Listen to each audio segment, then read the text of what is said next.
we are going to have to do something differently with our physical spaces. We are not going to go back to whatever we thought was normal. We are going to have to think about, how do we engage community?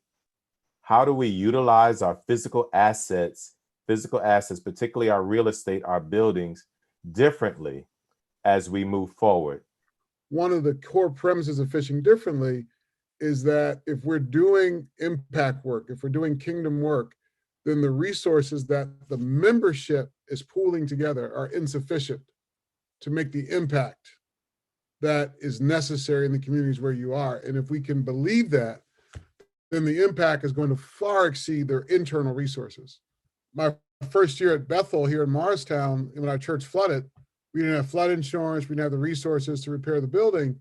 But when we began to reimagine the building as a community facility, right?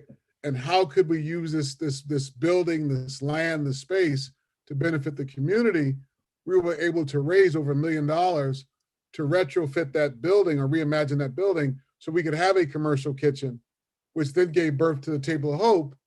And so as we think of these properties, it's not just the responsibility of the members or of the church proper, but if we can imagine that facility of how it can benefit the larger community, then now you have a whole network or sort of a sort of social capital, if you will, that you can access to transform that building. And so thinking of it as a community facility, access so much more capital in ways in which we never imagined. And I mean, you could do, 50 bake sales and you'd never raise $1 million unless you got some really good, peach cobbler.